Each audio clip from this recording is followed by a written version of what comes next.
There are quiet moments in life, often at the edge of night, when the world slows down, where silence doesn't feel so peaceful anymore. What once felt calm and comforting now feels dense, like the walls are gently pressing in. You sit in that old chair you've always loved, and instead of rest, your mind begins to stir. Thoughts drift in, small worries, memories that ache, visions of a future you can't quite grasp, and without realizing it, anxiety has quietly taken a seat beside you. But here's something we often forget. Anxiety isn't a sign that something is wrong with you. It's not proof of weakness, failure, or punishment. What if instead it's a signal pointing towards something you've overlooked? In the Buddha's teachings, suffering, including this restless anxiety, is not an enemy to defeat, but a message to listen to. It's a guide, a quiet companion that leads us back to the heart of what matters most. We've been taught to hide our discomfort, to bury it, escape it, or drown it in noise. But Buddhism offers another way. It suggests that the very thing we try to avoid might be the key to our freedom. That anxiety, when met with understanding, becomes our teacher. Especially as we grow older and life becomes more still, we are given space. Space to feel, to reflect, to truly see ourselves. And it's in this space that something sacred begins. Not a battle, but a deeper journey inward. So today, let's look at one gentle truth, an ancient insight from Buddhist wisdom. It won't make anxiety disappear, but it can change how we relate to it. This idea has helped monks in mountain temples, soldiers in moments of fear, and everyday people, just like you and me, find peace in the middle of their inner storms. If your thoughts ever feel like a prison, if you've carried worry like a silent burden for too long, stay with me. This isn't about pretending everything is okay. It's about looking clearly at what is and finding freedom there. Because you are not broken, you are not alone. You are simply being invited to see your anxiety in a new way. Let's begin by turning toward it, not away. By sitting with it, gently, and seeing what it has to teach us. 1. The root of anxiety. Attachment and aversion. Anxiety doesn't just appear out of nowhere. It has roots, quiet, deep, and often unseen. In Buddhist wisdom, these roots have two names: attachment and aversion. These aren't just concepts, they're habits of the heart. As we go through life, especially as we grow older, these habits become more noticeable. Attachment is the part of the mind that clings tightly. It holds on to the things we love, our routines, the people close to us, our sense of control, and the comfort of the familiar. And when change comes, as it always does, this grasping turns into fear. A quiet voice says, "Please, don't take this away." Then there's aversion, the urge to push away what we don't like. Pain, sickness, loneliness, even the natural process of aging. We try to resist these things, hoping that by pushing hard enough, we can keep them at a distance. But both holding on and pushing away are exhausting, and more than that, they don't work. The Buddha taught that anything that arises will also pass away. Everything changes, our bodies, our relationships, even the emotions we think will never end. It's our refusal to accept this truth that feeds anxiety. Let me share a story. A friend of mine, Tom, was a retired Navy veteran. Every morning at 6 a.m., he walked the lake trail near his home. It was part of his rhythm, his way of staying grounded. But after a hip injury, he had to stop. It wasn't just a routine he lost. It felt like he'd lost a part of who he was. His anxiety grew. Mornings became painful. The stillness reminded him of what he could no longer do. One day, over tea, I asked gently, "Tom, what are you holding on to?" He looked out the window and said quietly, "The version of me that could still move freely." This is what the Buddha meant. Our suffering doesn't come from the changes themselves. but from how tightly we hold on to the way things used to. When we cling to the past or reject the present, anxiety finds space to grow. It whispers, "You're losing control." But here's the truth that can set us free. We never truly had control to begin with. Just like the lotus that rises from muddy water, peace can bloom from acceptance. We don't need to keep life exactly the same. We only need to open our hands to let go of the constant grasping and resisting and allow life to be what it is. You are not your habits. You are not your youth. You are not your past. And when you begin to soften your grip on how things should be, on what you think you must have, something shifts. The weight of anxiety starts to lift. As the Dhammapada says, from attachment springs grief, from attachment springs fear. But one who is free from attachment knows neither grief nor fear. So ask yourself gently, what would happen if today, even just a little, you unclench the fists of the mind? Maybe peace isn't in getting back what was lost, but in welcoming what is here, now too.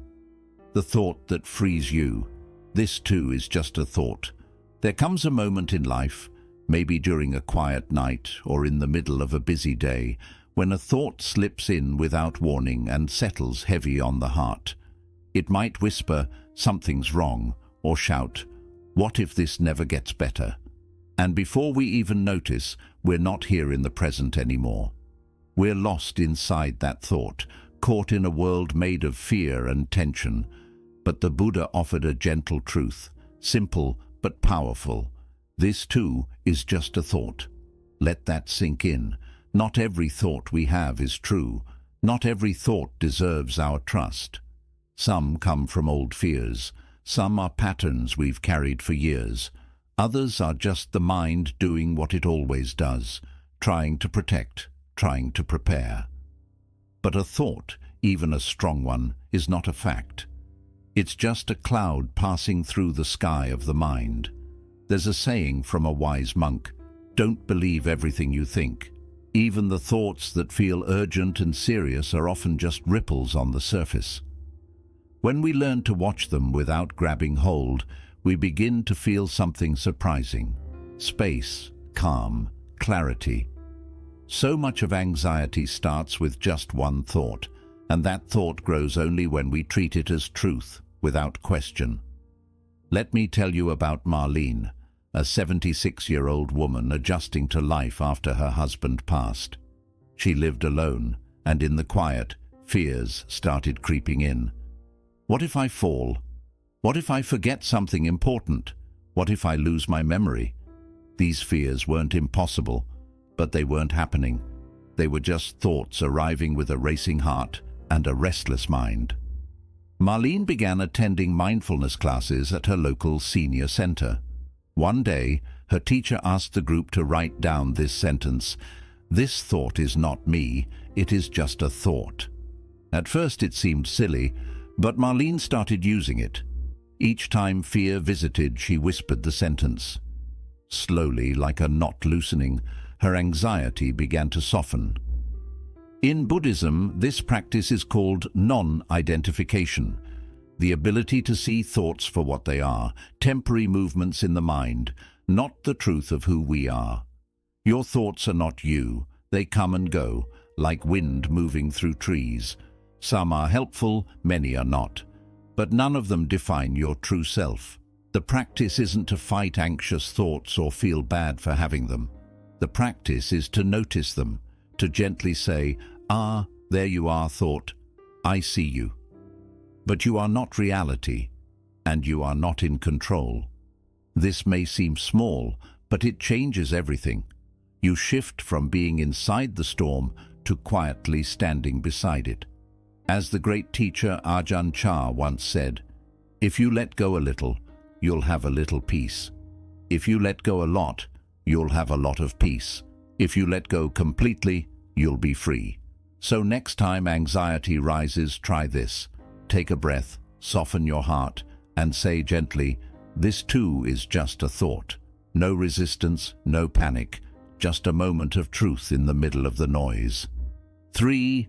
Mindfulness, anchoring in the present moment.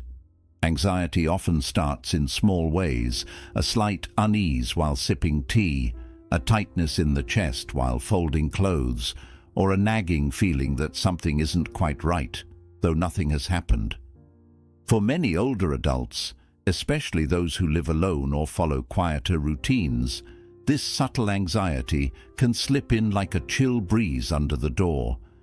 It's not loud, but it lingers, pulling the mind away from the peace of the present moment into the shadows of past regrets or future worries. But there's a way back. Mindfulness, as taught in Buddhist tradition, offers a path back to the now, back to our bodies, our breath, and to the only place where true peace lives, right here, right now. Mindfulness isn't about clearing the mind or forcing stillness. It's about noticing, gently, lovingly, the sensations in your body, the rhythm of your breath, and the ebb and flow of your thoughts. It's about being where your feet are, instead of getting lost in memories of the past or anxieties about the future. The Buddha said, "Do not dwell in the past. Do not dream of the future. Concentrate the mind on the present moment." And this simple teaching directly addresses anxiety. Anxiety is always trying to pull us forward into the future, into what might happen, into what we're afraid of. But the present moment asks nothing of us except that we show up and simply be here. Let me share a story about an elderly man named Frank. Frank was a retired carpenter, quiet and kind. After his wife passed, the silence in his home became unbearable. Small worries turned into spirals. What if I forget something? What if I fall and no one is there? What if I become a burden to my children? These thoughts took root in the long, lonely hours. Each breath became an anchor, each step a meditation, each moment a chance to return to peace. Frank practiced 5 minutes a day, sitting in his garden, hands on his knees, eyes soft, breath steady. He didn't try to clear his mind. He simply watched his thoughts pass by like clouds in the sky, and over time, those clouds grew lighter. This is the power of mindfulness. It doesn't promise to remove our challenges, but it teaches us to sit with them without fear. It helps us realize that we are not the storm. We are the sky that holds it. Mindfulness is also forgiving. If you drift into thought, that's okay. The moment you notice, you've already returned. That noticing is the practice. That return is the victory. So, if anxiety visits during the quiet of your day, offer it no fight. Instead, offer your breath. Ground yourself in what you can feel. Your feet on the floor, the warmth of sunlight on your skin, the rhythm of your inhale and exhale. This isn't about denial or escape. It's about a sacred act of coming back to yourself. As Zen master Thich Nhat Hanh reminds us, feelings come and go like clouds in a windy sky. Conscious breathing is my anchor. Try it now. Take a deep breath. Feel it pass through your nose. Feel your chest rise. And as you exhale, gently say to yourself, "I am here, and here is enough." The kindness that softens anxiety. There's a voice that often accompanies anxiety. But it's not the voice of the world around us. It's the voice we carry within. The inner critic whispering, "Why are you like this? You should be stronger. You're a burden." Over time, that voice chips away at our spirit, not just with fear, but with shame. In Buddhist teachings, there's a gentle yet powerful antidote to this: compassion, and not just for others, but for ourselves, especially for ourselves. Many older adults grew up in times when emotional needs were overlooked, when resilience meant hiding pain, and when self-sacrifice was considered noble. You took care of others, children, partners, aging parents, while quietly pushing your pain and needs aside. Now perhaps, as life slows down and there's more space to feel, Everything you've suppressed rushes in: anxiety, guilt, grief, regret. But here's the wisdom. Buddhism offers peace doesn't come from perfection. It comes through tenderness. The Buddha said you, yourself, as much as anybody in the entire universe, deserve your love and affection. These words aren't indulgent. They are a lifeline. Consider Ruth, a 79-year-old woman who had spent her life caring for others. A nurse by profession and a mother by nature, Ruth had always been the strong one, the reliable one. But after retirement and the loss of her sister, Ruth began to experience waves of anxiety. She felt embarrassed. "Why now?" she asked. "I've always kept it together." During a mindfulness retreat at a local community center, a Buddhist teacher invited everyone to place their hands on their hearts and silently repeat the phrase, "May I be kind to myself in this moment. May I accept myself just as I am." At first, Ruth couldn't do it. Her chest tightened and tears welled up. It felt foreign, even selfish. But the teacher gently reminded her, self-compassion isn't about ego. It's about softening. It's about not turning away from your own pain. That moment marked the beginning of Ruth's healing, not because her anxiety vanished, but because she stopped fighting it alone. She began writing letters to herself, forgiving the parts of her that were too tired to keep going, too overwhelmed to explain, too hurt to reach out. Slowly, she started to feel whole again.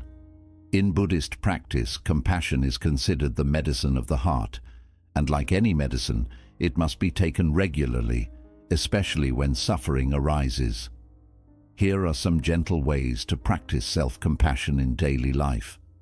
Speak kindly to yourself, especially when you feel afraid or anxious. Replace "what's wrong with me" with "this is hard, and I'm doing the best I can." Place your hand over your heart during anxious moments. It's a simple act of care, reminding you that you are not alone. Offer yourself the same grace you would offer a dear friend. If you wouldn't say it to them, don't say it to yourself. Acknowledge your efforts. You've survived so much. You're still learning. That matters. Compassion doesn't fix everything, but it transforms the way we move through everything. It changes anxiety from something that feels like a prison into a path that walks alongside your pain rather than fighting against it. Thich Nhat Hanh said, "When you love someone, the best thing you can offer is your presence. How can you love if you are not there?" The same is true for ourselves. If we aren't present for our own pain, who will be? So the next time anxiety comes knocking, meet it with kindness. Offer it a cup of tea. Sit beside it. Ask what it needs, not so you can fix it, but so you can hold it gently, like a child who's frightened in the dark. Sometimes all our inner world needs is to know that someone is still listening. The thought that destroys anxiety, "This is not mine, this is not me, this is not who I am." There are moments, often quiet and piercing, when anxiety wraps itself around us so tightly that we start to believe it defines us. The racing heartbeat, the endless thoughts, the restlessness. They feel less like something we're experiencing and more like who we are. In these moments, it's easy to think, "I am anxious," rather than recognizing that anxiety is merely a passing wave, not the vast ocean of our being.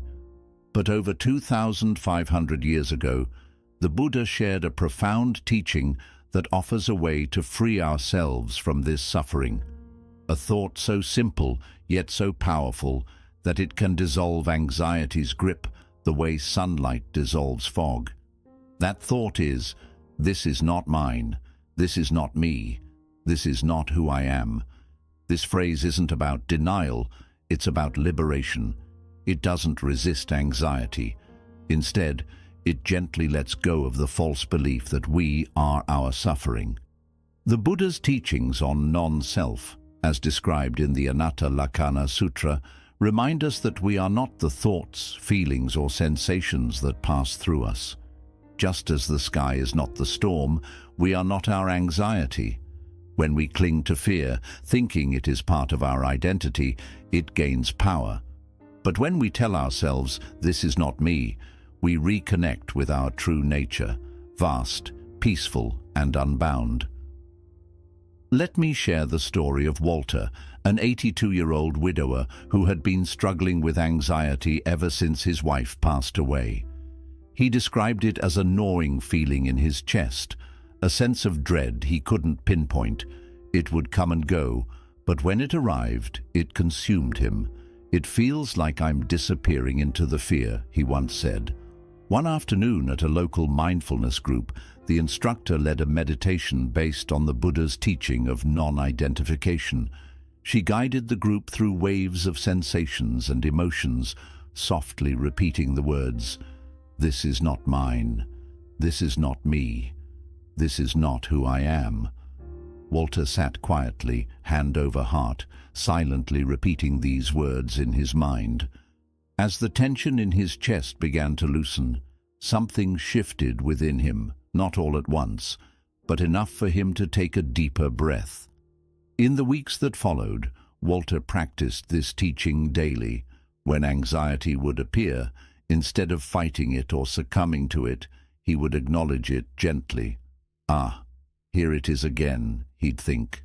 Then he'd breathe deeply and remind himself, "This too shall pass.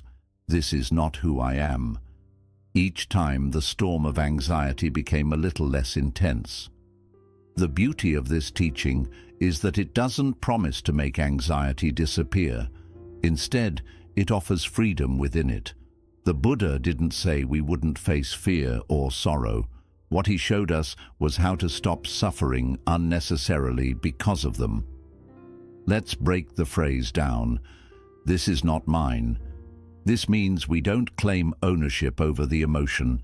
It's not ours to defend or hold on to. It's simply something arising, like a wave on the ocean. This is not me. This points to the deepest truth. We are not defined by our emotions. We are the observer, not the turbulence. We are not broken or flawed.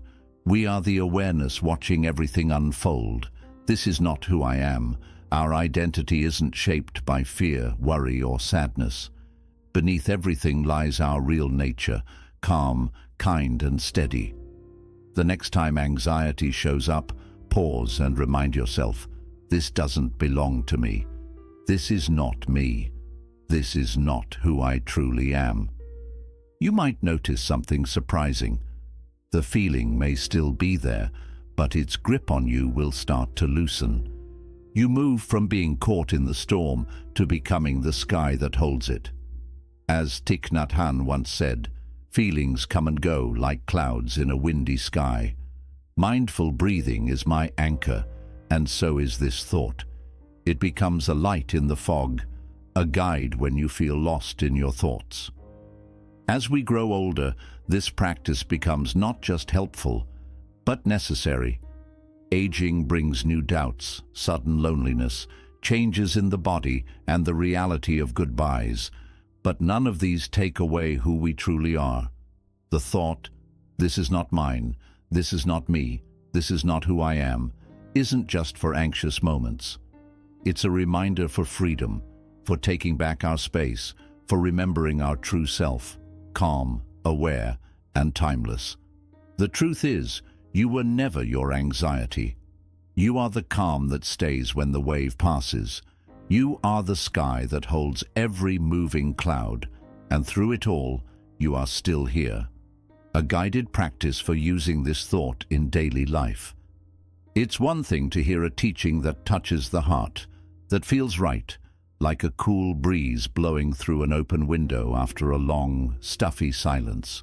But it's something else entirely to carry that teaching into everyday life, where dishes stack up, the phone keeps ringing, the body aches remind you that time is moving, and the heart, oh the heart, still feels tender sometimes. This is where real practice truly begins. And yet, it's also where the deepest kind of peace can be found.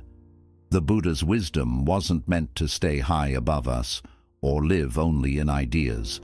His teachings were made to be lived. Right here, in the middle of daily life, in the market, at home, walking through the woods. So the phrase, "This is not mine, this is not me, this is not who I am," isn't something to keep only for meditation or spiritual books. It's a phrase to carry with you through your normal, everyday moments. Let's begin with a simple, powerful practice, one you can do right now, even as you listen. Find a quiet spot. Sit down if you can, or if you're standing, feel both feet solid on the ground. Let your body settle. No need to try hard or force anything. Take a slow breath in, then slowly let it out. Let each breath feel like a gentle hand, soothing and steadying you. Now bring to mind something that's been making you feel anxious. It might be something small, like a nagging worry, or something bigger, a decision, a regret, or a conversation that keeps playing over in your mind. Don't judge it. Just hold it lightly in your awareness, like a small stone resting in the palm of your hand. As you stay with this feeling, softly say, either out loud or in your heart, "This is not mine." Pause. Let that sink in. Then say, "This is not me." Pause again and notice the space beginning to grow between you and the feeling. Now remind yourself, "This is not who I am," and take a breath. Each time you repeat it, feel the grip start to loosen. Maybe just a little at first. Maybe more as you continue. You're not pushing the emotion away. You're simply noticing it without claiming it, without becoming it. Now picture your breath like a soft breeze moving through an open house. It flows through the room of your worry, gently clearing the air, not forcing anything out, just making space. The walls of the house stay strong and still. That house is you, steady, rooted, whole. The anxious thought is only a guest. It might linger for a while, but it doesn't live there, and it doesn't hold the keys. This is the quiet strength of this practice. Now let's look at how to bring it into your daily life. Because the truth is, peace doesn't only come when you're sitting on a cushion or at a retreat.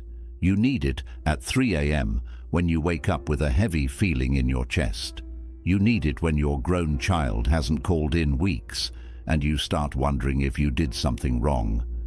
You need it when the ache in your joints reminds you that time is moving on and not everything is in your control. In those moments, don't chase perfection, reach for presence. Breathe in and softly say, "This is not mine." Breathe out, "This is not me." Take one more breath, "This is not who I am." Then gently come back to whatever is in front of you. Maybe it's doing the dishes, folding laundry, petting your dog, or just listening to the wind in the trees outside your window.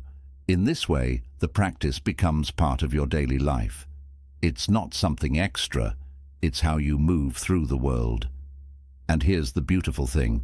The more often you do this, the more your nervous system starts to understand. You are safe now. You're no longer trapped in the past. You're not lost in the what-ifs. You're right here, breathing, alive, and whole. Thich Nhat Hanh once wrote, "The present moment is filled with joy and happiness. If you are attentive, you will see it."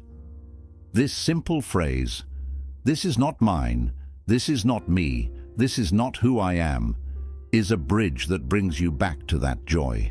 It's a gentle reminder that the real you was never broken by fear. So next time anxiety shows up, don't run from it and don't force it away. Welcome it.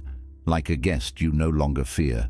Offer it a seat, look it in the eye, and gently remind both yourself and the feeling, "This is not who I am," because the truth is, who you truly are is the stillness beneath the storm, the quiet space inside the noise, and most of all, love. Always love, holding everything together. If you've stayed with me this far, listening quietly, heart open, maybe even softened by this journey, I invite you to pause here and just breathe. What you've heard today isn't just a teaching, it's a doorway, a gentle hand on your shoulder reminding you anxiety isn't a failure. It's not a flaw or a sign that something's wrong with you. In many ways, it's sacred, a call to look deeper, to let go of what was never yours to carry, and to return home, to yourself. The Buddha never promised a life without storms, but he offered something even more powerful, the tools to stay steady in the middle of them. And one of the most healing tools is this simple phrase: "This is not mine. This is not me. This is not who I am." Say it as often as you need. When the quiet feels too loud, when the night feels endless, or when your chest tightens with worry, speak it softly, with kindness, not as a way to resist, but as a way to heal. And maybe, just maybe, as you keep practicing, you'll begin to see anxiety not as a threat, but as a teacher, not something to avoid, but something that shows you your strength, your resilience, and your beautiful ability to return, again and again, to peace. So I leave you with this question, dear friend. What might your life become if you stopped holding on to what no longer supports you and started listening to what gently brings you home? If this message touched your heart, feel free to share your thoughts in the comments. Your words, your story, might be the light someone else needs tonight. And if you'd like more reflections like this, rooted in Buddhist wisdom, spoken gently to the soul, subscribe to our channel. You will always be welcome here. Until next time, breathe deeply, walk softly, and remember, who you truly are has never been broken, only waiting to be remembered.